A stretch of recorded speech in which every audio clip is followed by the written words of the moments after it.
കേരള സർവകലാശാലയിൽ പോർമുഖം തുറന്നു കഴിഞ്ഞു. ഒരു വശത്ത് ചാൻസലറും വൈസ് ചാൻസലറും ബി.ജെ.പിയുടെ 2 സിൻഡിക്കേറ്റ് അംഗങ്ങളും, മറുവശത്ത് ഇടത് സിൻഡിക്കേറ്റ് അംഗങ്ങളും ഒരു കോൺഗ്രസ് സിൻഡിക്കേറ്റ് അംഗവും പിന്നെ രജിസ്ട്രാർ കെ.എസ്. അനിൽകുമാറും.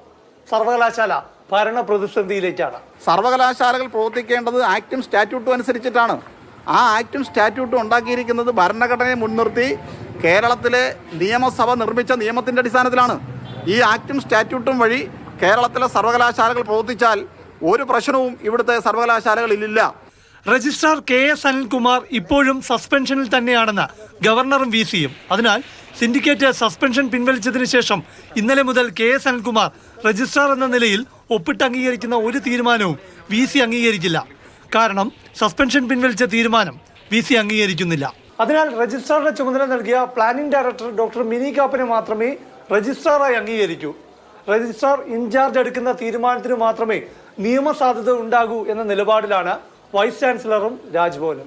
സർവകലാശാലയുടെ ദൈനംദിന ഭരണപരമായ എല്ലാ കാര്യങ്ങളും ഒപ്പിട്ട് അംഗീകരിക്കേണ്ട പദവിയാണ് രജിസ്ട്രാർ. സിൻഡിക്കേറ്റ് സസ്പെൻഷൻ പിൻവലിച്ചതും അതിൽ ഹൈക്കോടതി ഇടപെടാത്തതും ആയുധമാക്കി കെ.എസ്. അനിൽകുമാർ ചുമതല നിർവഹിക്കുമ്പോൾ ഭരണ പ്രതിസന്ധിയാകും.